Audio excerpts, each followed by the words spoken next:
Bom, minha gente, hoje é dia de falar desse filme que a internet chamou de Frankenstein feminista, acho de forma justa. E também aí pros gamers, me lembrou muito aí umas vibes de BioShock Infinite, especialmente quando eles estão em Lisboa, com aquele céu ali rosado, com balões passando em cima. Enfim, referências mil aí, vamos pro vídeo. Um bebê ganha consciência em um corpo de uma mulher e desbrava o mundo repleto de homens aproveitadores e vigaristas. De fato, Natan, você trouxe essa referência do Frankenstein porque, de fato, né, esse filme é a adaptação de um livro que é meio que um conto contemporâneo sobre a história do Frankenstein, aquela primeira lá da Mary Shelley. Mas eu ouvi uma frase icônica, que eu não sei quem é o autor, eu gostaria muito que fosse eu, mas não fui eu que falei isso. Abre aspas. Esse filme, na verdade, é a Barbie para quem gosta de ouvir Bjork. Fecha aspas, acho que isso diz tudo pra mim. Não tem como não fazer essa comparação, mas a gente vai desenvolver isso um pouquinho mais à frente. Bom, como vocês sabem, o Natan, a gente nunca conversa aqui sobre o que a gente achou do filme. E eu queria dar minha opinião. Eu sei que o Natan gosta do Yorgos, mas eu acho que ele não gostou muito desse filme. Vamos ver se eu conheço o Natan ou não, ou se eu estou totalmente enganado. Agora sim, Natan, você pode dizer pra mim e pro público, você gostou ou não do filme? O que eu tenho a te dizer, meu cara, é que você errou, assim, estupidamente. Não só eu gostei do filme, como possivelmente é o meu filme favorito aqui ao Oscar de 2024. Tá ali pé a pé com Vidas Passadas, que a gente também fez vídeo aqui no canal. E pra isso eu queria começar evocando aqui o vídeo de A Favorita, que a gente fez lá atrás também, do Yorgos Lanthimos. Era um filme que me incomodou muito, como o tempo inteiro parecia que ele estava querendo chamar muita atenção pela parte estética, então tinha 1001 pirotecnias que aparecem principalmente aqui no começo do filme, então aquelas lentes olho de peixe que deixa tudo ali arredondado e distorce muito as bordas, aquele som dissonante que o tempo inteiro tá tentando marcar cada passo estranho que os personagens dão, aquela câmera que mexe pra lá e pra cá meio estriônica, como se estivesse nervosa junto com os personagens, o preto e branco que também é bem marcado ali no começo. É um filme que quando eu comecei assistindo eu falei, pô, será que vai ser mais uma vez esse Yorgos que me incomodou profundamente no outro filme? Mas eu acho que assim, quando a gente entra aqui, a gente percebe que a gente tá lidando com um universo muito mais lúdico, muito mais fantástico. E conforme o filme vai avançando, me faz muito sentido a linguagem que ele usa aqui nesse filme, porque a gente tem essa personagem, como o Eder citou na sinopse, que é uma bebê que tá conhecendo o mundo, que é muito eufórica com todos os estímulos que acontecem ali à volta dela, com todas as descobertas que ela vai fazendo. Então o filme também tá jogando essa coisa muito doida que vai para todos os lados ao mesmo tempo. Conforme ela vai amadurecendo, o filme vai ficando, teoricamente, um pouco mais conservador, se poderíamos dizer dessa forma. Essas lentes de olho de peixe desaparecem, o filme fica com cores, como é no mundo teoricamente real. A gente não tem essa coisa da câmera ali andando pra lá e pra cá. Então, pra mim, aqui você tem dois filmes que provam que o problema não é a estética que você usa, mas como você emprega ali pro que você tá querendo dizer no filme. Eu acho que aqui é super conveniente. No caso de A Favorita, isso me incomodava um pouco. Dito isso, né, quando eu quebrei essa primeira barreira aqui do filme, eu acho muito legal a dinâmica de descobertas que a gente tem aqui. Pela premissa do filme, né, a gente tem esse cérebro de uma criança que tá num corpo de adulto. Então a mente não acompanha o corpo, né? Eu acho que para as duas coisas elas se alinharem, a proposta que o filme tem aqui é que conhecer cada vez mais o seu corpo, e aí a partir de várias coisas bem diversas, que são muitas vezes escatológicas, mais viscerais, é uma evolução da mente, né? Então, essa coisa que quando a gente tem um bebê que é posto no mundo, né, quer colocar tudo na boca, quer conhecer, quer andar, quer entender os limites do próprio corpo, mas esse filme ele leva isso tudo ao extremo, né? Então você tem essa personagem que vai vomitar em tela porque não soube respeitar os limites do próprio estômago. É uma personagem que vai se empolgar tanto com a dança, né, que vai esbarrar em todos os personagens ali à volta. Esse contato físico, esse toque, esse descontrole é muito excitante para ela, e isso vai fazendo com que ela amadureça a partir dessa experiência. Tanto é que quando a gente tem esses dois momentos, o vômito e a dança, logo depois parece que ela já está um pouco mais madura, né? Ela fala de uma forma um pouco mais gramaticalmente correta. Você vê que o filme também está mais controlado esteticamente. E aí, falando em excitante, obviamente isso passa muito pelo sexo, que é talvez o contato mais visceral que a gente tem aqui de descoberta do corpo. Então, antes de entrar nesse ponto do sexo mais a fundo, eu acho muito legal como cada uma dessas experiências vai tornando ela uma mulher cada vez mais empoderada de si, e de uma forma até exagerada, mas quando a gente olha nesse contexto de fantasia, a gente entende que essa relação bem direta ali, quase de conto de fadas, que o filme quer provocar de fato. Bom, Natan, pelo visto, talvez eu não te conheça tão bem, mesmo depois de 7 anos de canal, o senhor ainda continua me surpreendendo, mas acho que hoje nessa crítica a gente vai ter mais pontos de convergência do que de divergência. Acho que o primeiro filme que o Yorgos aí, ele ganhou mais relevância foi Dente Canino, que é um filme que tá muito longe de ser mainstream, ele era queridinho ali entre a galera que gostava de um cinema mais alternativo. Eu não era tão fã assim, talvez, eu acho que eu ficava um pouco com o pé atrás, porque ele surgiu numa época em que o cinema grego explodiu, né? E aí surgiram vários diretores e eu tinha uma crítica muito ferrenha, que eram filmes muito explícitos, que eram filmes que traziam uma violência que pra mim era considerada gratuita. Mas acho que com o tempo eu fui entendendo um pouco mais do estilo dele, da filmografia dele, e acho que hoje eu sou um fã convertido aí de Yorgos Lanthimos. E algo que eu tiro o chapéu pra ele é que, se a gente analisar Dente Canino, que eu vou falar um pouquinho daqui a pouco, e a gente analisar Pobres Criaturas, ainda assim a gente consegue enxergar as características dele e dizer que é um filme do Yorgos Lanthimos. Porque ele gosta de fazer experimentos com as lentes, esses personagens que agem de forma errática, quase que robótica, forma não natural. Então essas características já são presentes no cinema dele lá de trás. E eu falo de Dente Canino porque na história ele retrata, né, uma família ali de pessoas adultas que agem como criança. Então os planos seguem essa lógica porque a gente vê a cabeça deles às vezes cortadas, como se nós fôssemos criança vendo aquele filme. Então assim, veja que ainda assim dialoga com Pobres Criaturas. E outra coisa que me surpreendeu muito também é que eu fui no dia de estreia desse filme e na sessão em que eu estava, eu vi muitas pessoas assim de 18 a 22 anos. Então eu entendo que talvez o Yorgos Lanthimos ele continue ainda muito relevante em pessoas mais novas, né? Porque ele consegue trazer de fato esse filme um pouco mais pop, esse filme que traz esses estranhamentos. É um filme que consegue discutir essas questões que o Nathan trouxe sobre essa ideia do feminismo, sobre essa ideia dessa mulher que está descobrindo o mundo, mas através de uma ótica não tão convencional assim. Por mais que o filme, ao longo ali da trama, ele vai ficando algo mais tradicional, como o Nathan mesmo citou, ainda assim ele tem pontos bastante fora da curva se a gente para analisar outros filmes como o próprio filme da Barbie que eu citei anteriormente, né? Não tem como não fazer um comparativo entre essas duas personagens, porque por mais que elas estejam em universos totalmente diferentes, elas, né, representam ali mulheres que estão descobrindo o mundo, tanto as coisas boas quanto as coisas ruins também, né? Mas de óticas totalmente diferentes. Pois é, você falou dessa semelhança do filme de hoje com o Dente Canino, mas você não falou do mais importante, que a gente tem um vídeo ensaio, que é um dos vídeos que eu mais me orgulho aqui no canal, vai estar na cartela também na descrição, que a gente faz muito dessa análise aí que você resumiu muito bem, em torno de infância e maturidade. Você vê que são estéticas completamente diferentes, propostas que levam a caminhos diferentes, mas que partem ali de uma premissa que tem ali uma conversa. E respondendo a sua pergunta, eu acho que é inevitável fazer essa comparação de Pobres Criaturas com Barbie, até por eles estarem ali correndo na mesma temporada de premiações, mas também porque, se você for pensar de certa forma, a protagonista, né, a Emma Stone, é uma boneca na mão de todos esses homens que vão passando, só que também, como a Barbie, ela vai ali virando o jogo e tornando esses personagens bonecos na mão dela. São aí mulheres que começam o filme ingênuas e que aos poucos vão se emancipando aí por caminhos bem diferentes. E pra mim, acho que o grande problema que a gente tinha em Barbie, né, como a gente fala no vídeo, a gente tá citando vários aqui hoje, você vê que a gente produz bastante coisa pra vocês assistirem, é que ele substituía aquela ideia de que a mulher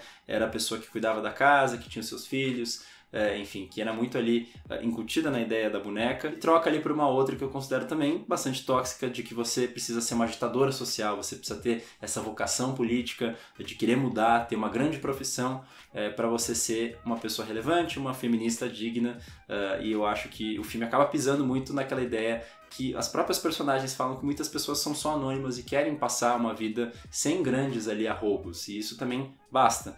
Então, enfim, vocês podem ver a análise mais completa no vídeo que a gente fez, mas eu acho que aqui em Pobres Criaturas o discurso funciona melhor porque é só uma explosão da norma, né? Então a gente vai jogar contra todas essas regras que foram impostas por esses homens, e ela vai levar ao pé da letra, né, nessa ideia que a gente tá falando do filme jogar tudo por extremo, né? Provavelmente alguém já recomendou a você que quando ouvisse uma frase machista, perguntasse à pessoa que ela explicasse um pouco melhor, que não tinha entendido o que ela tinha dito, de forma a constranger ela até ela entender o absurdo que ela mesma disse. E é isso exatamente que o filme vai fazer. Então essa personagem ela vai ser tão ingênua nesse primeiro momento, vai se portar de uma forma tão oposta ao que esses homens esperariam dessa feminilidade da personagem, que eles vão ficar constrangidos em como ela se relaciona ali com o mundo social deles. Então esses personagens masculinos vão apresentando esse mundo à volta, vão, entre aspas, né, educando essa personagem porque eles acham que uma mulher que está conhecendo o mundo deveria se comportar, e ela vai pegar tudo isso e virar de ponta cabeça e entender da forma que é mais conveniente para ela. Então você vê que toda essa relação mais corporal que o personagem tem é, em primeiro lugar, muito individual da protagonista, né? A dança, por exemplo, apesar dela estar dançando com um par, é muito mais sobre ela interagindo com esses corpos, da mesma forma como o sexo, né? Você vê que ela tá ali, parece que performando sozinha, tá? Recebendo todos esses estímulos para si só, pouco se interessando por que o cara tá achando ou deixando de achar. E nessas descobertas do sexo, o filme obviamente vai passar ali também pela prostituição. Aí numa chave muito mais de domínio, né, dessas mulheres sobre o próprio corpo para fazerem o que elas bem entenderem, né?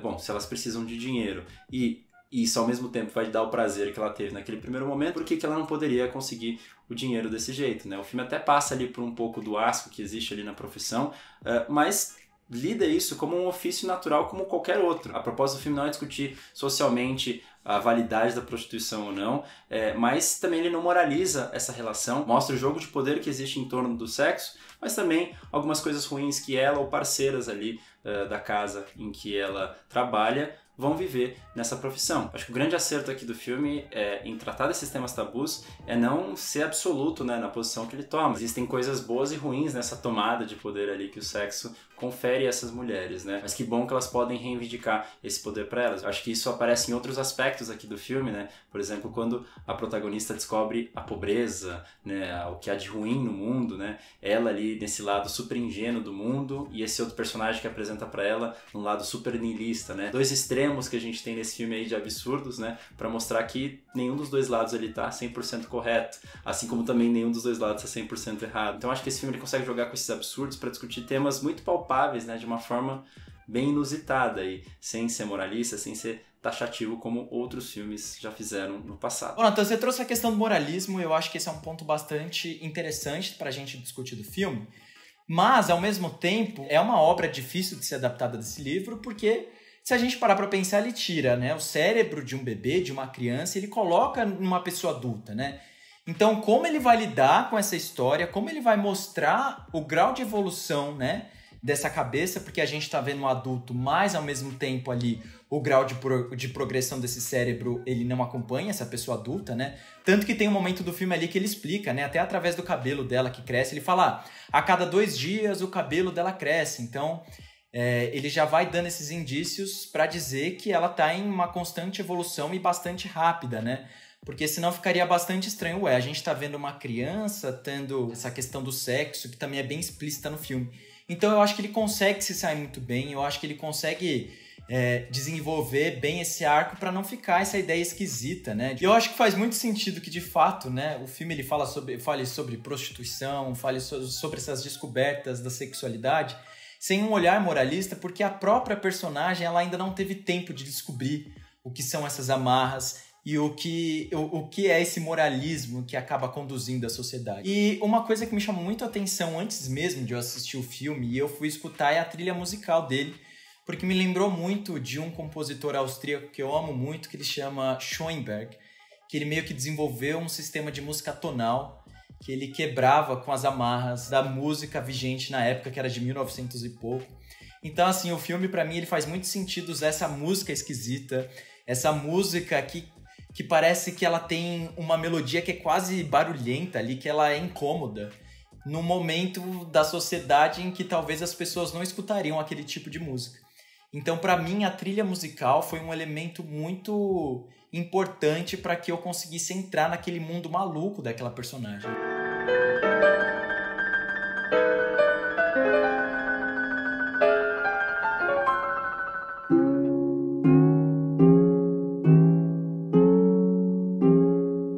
É isso, Éder, eu acho que nesse mundo aí que ela vai descobrindo, né, esse machismo que tá ali muito impregnado na sociedade, é a razão e a consequência de várias das ações que ela vai tomar ali durante o filme. Então é a razão e o motivo por ela ter tomado a decisão ali logo no começo do filme, trágica, que vai ali catapultar todo o resto do filme. É a razão e o fim para ela ter acordado e se revoltado à maneira dela diante de todas essas personagens que estão ali à volta dela. Acho que diferente ali do filme da Barbie, que promete um mundo utópico, né, onde o machismo não existe, aqui o machismo sempre vai existir, é só a forma como essa personagem ali vai encarar e vai se rebelar e vai, enfim, tentar, a partir dos mecanismos que ela consegue ali, ir sobrevivendo diante desse mundo cão. Ao mesmo tempo em que também existe uma revolução ali, como fica bem claro no final. Então, como eu disse no meu comentário anterior, não existem absolutos aqui, não é um filme que vai apontar uma solução, não é um filme que vai ficar conformado com isso, é um filme que vai navegar por essas duas forças, talvez porque entenda que